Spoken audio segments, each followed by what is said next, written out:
వందనాలండి. ఎలా ఉన్నారు? బాగున్నారా?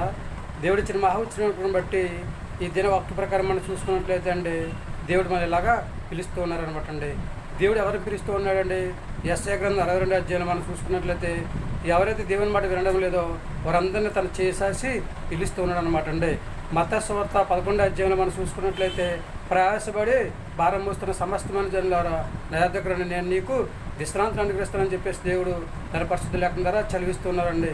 మనం ఎవరైతే దేవుని పిలుపుకి లోబడి ఆయన మాట ప్రకారం నడుచుకుంటామో మనందరికీ కూడా దేవుడు విశ్రాంతిని దయచేయాలని చెప్పేసి ఆలోచన కలిగి ఉన్నాడు కనుక మనందరం కూడా దేవుడి పిల్లలను కనుక దేవునికి తగినట్లుగా జీవించినట్లయితే దేవుని యొక్క ఆశీర్వాదాన్ని సంపాదించుకుని దేవుని యొక్క కృప సంపాదించుకుని చక్కగా దేవుని యొక్క ప్రేమలో లేదా దేవుని యొక్క సల్లన హస్తం కిందకి మనకు వచ్చినట్లయితే మనకు విశ్రాంతిని దేవుడు దయచేసి భూమి మీద మంచి ఆరోగ్యం దయచేసి ఆయన రాజ్య వారసులుగా జీవించినట్లు చేసి మనందరం కూడా భూమి మీద హాయిగా జీవించేటట్లు చేస్తూ ఉంటాడు అనమాట అండి.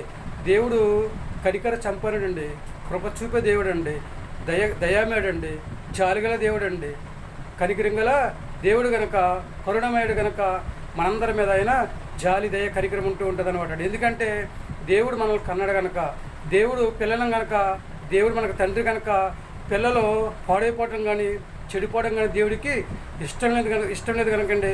ప్రతి ఒక్కరిని కూడా అభివృద్ధి చేయాలని, సలన హస్తం కిందకి తీసుకురావాలని, అందరిని కూడా రక్షించాలని, అందరికీ కూడా ఆయన కృప ద్వారా నడిపించాలని, ఆత్మానుసారంగా నడిపించాలని చెప్పేసి చక్కగా దేవుని యొక్క ఆలోచన కలిగి ఉన్నాడు అనమాట అండి. మనం చక్కగా దేవుని మాట వింటే మనల్ని కూడా మంచి మార్గంలో నడిపిస్తూ ఉంటాడు, చక్కటి మార్గంలో నడిపిస్తూ ఉంటాడు. ఎప్పుడు ఎలా మాట్లాడాలో, మనకి ఎప్పుడు ఎక్కడ ఎలా సహాయం చేయాలి దేవుడు సహాయం చేసి అన్ని రకాలుగా దేవుడు మనల్ని దీవిస్తూ ఉంటాడండి, ఆశీర్వదిస్తూ ఉంటాడండి, అభివృద్ధి చేస్తూ ఉంటాడు. కనుక మనం చేయవలసిందల్లా ఒక్కటే అండి, దేవుని మాట వినడం, ఆయన మాట ప్రకారము నడుచుకోవడం, ఆయన పిలుపుకు లోబడ్డం, ఆయన సలన హస్తం కిందకే రావడం అనమాట అండి. ఎవరైతే ఆయన సలన హస్తం కిందకి వస్తూ ఉంటారో వారందరినీ కూడా దేవుడు ఒక ఉన్నతమైన స్థితిలో ఉంచుతాడు, దేవుడు ప్రయత్నం చేస్తూ ఉంటాడు అనమాట అండి. వింటే మెండైన దీవులు వస్తూ ఉంటాయి అనమాట అండి. కాబట్టి మనం దేవుని పిలుపుకు లోబడే యోగ్యతను కలిగి జీవించే యోగ్యతను సంపాదించుకునే స్థితిని కలిగి ఉందామంటారా? అయితే తలలో ఉంచండి, చిన్న ప్రార్థన చేద్దాం.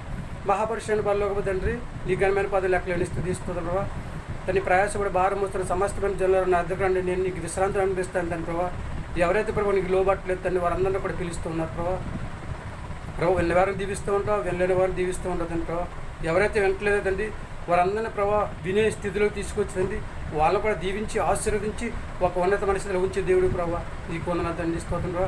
ప్రతి ఒక్కరు ప్రభావ నీ పిలుపుకి లోబడి తండిస్తుండ్రా, ఆశీర్వాదాన్ని పొందుకుందండి. భూమి మీద హాయిగా జీవించే యోగ్యతను దయచేయండి ప్రార్థిస్తున్నాం ప్రభావ. నీకు వందనాలు. చిన్నలను, పెద్దలను, యవనస్తులను, వృద్ధులను అందరూ కూడా దీవించండి, ఆశీర్వదించండి. ఎవరికి కావాల్సిన సహాయం వారికి దయచేసి అందరూ ప్రభావ నీ మాట విని నీ మాట ప్రకారం నడుచుకునే యోగ్యత దయచేసి ప్రతి ఒక్కరికి మంచి ఆరోగ్యం దయచేసి ప్రతి ఒక్కరిని కూడా దీవించి ఆశీర్వదించి ఎవరికి కావాల్సిన సహాయం వారికి దయచేయమని మా ప్రార్థనలకు ఇస్తండి. మా ప్రార్థన బలం దయచేయమని మా కొరకు త్వరగా యేసుక్రీస్తు క్రీస్తుమైన నామములో వేడుకుంటున్నాం తండ్రి. ఆమేన్. అందరికీ వందనాలండి. త్రియేక దేవుని ఆశీర్వాదాలు మీకు తోడుగా ఉండేది గాక. దేవుడు మమ్మల్ని దీవించి ఆశీర్వదించను గాక. ఆమేన్. దేవుని యొక్క ఆలోచన చక్కగా మనందరినీ కూడా దీవించాలని, ఆశీర్వదించాలని చెప్పేసి దేవుడు ఆలోచన కలిగి ఉన్నాడు కనుక, ఒక ఉన్నతమైన స్థితిలో ఉంచాలని చెప్పేసి ఆలోచన కలిగి ఉన్నాడు కనుక మనందరం కూడా దేవుని సలన హస్తం కిందకు వచ్చి దేవుని పిలుపుకి లోబడి ఉన్నట్లయితే దేవుడు ఆయన రాజ్యవారసులుగా చేసి హాయిగా జీవించినట్లు చేస్తూ ఉంటాడు అనమాట అండి. దేవుడి మాట వినకపోయినా కానీ దేవుడు మనల్ని ఏదో ఒక రకంగా దేవుని మాట వినేలా చేసి ఆయన సల్లని హస్తం మనల్ని చూసి చక్కగా మన జీవితాలను కూడా ఆశీర్వాదకరంగా ఉంచడానికి దేవుడు ప్రయత్నం చేస్తూ ఉంటాడు అనమాట అండి. ఏమైనా ఆలోచన చేసుకుంటున్నారండి? దేవుని మాట విని ఆయన మాటకు లోబడి ఆయన పిలుపుని అంగీకరించి ఆయన సల్లని హస్తం కిందకి రావాలని ఆలోచన కలిగి ఉన్నారా? అందరూ కూడా దేవుని మాట విందాం, ఆయన మాట ప్రకారం నడుచుకుందాం. దేవుడు ఒకరిని దీవించకుండా ఉండడండి. దేవుడు నమ్ముకోకపోయినా కానీ అందరినీ దీవిస్తూ ఉంటాడు, అందరినీ ఆశీర్వదిస్తూ ఉంటాడు, అందరినీ అభివృద్ధి చేస్తూ ఉంటాడు, అందరినీ ఒక ఉన్నతమైన స్థితిలో ఉంచుతాడండి. కాకపోతే దేవుని మాట వింటే ఇంకా ఎన్నో నూతన కార్యాలు మన జీవితంలో చేసి హాయిగా జీవించినట్లు చేస్తూ ఉంటాడు అనమాట అండి. మనందరం కూడా దేవుని మాట విందామా? ఆయన ప్రేమ కలిగిన దేవుడు కనుక అందరినీ ప్రేమించమన్నాడు కనుక మనం కూడా అందరినీ ప్రేమించి దేవుని మాట వినే యోగ్యతను కలిగి జీవించే యోగ్యతను కలిగి జీవిద్దామా? ఏమంటారండి?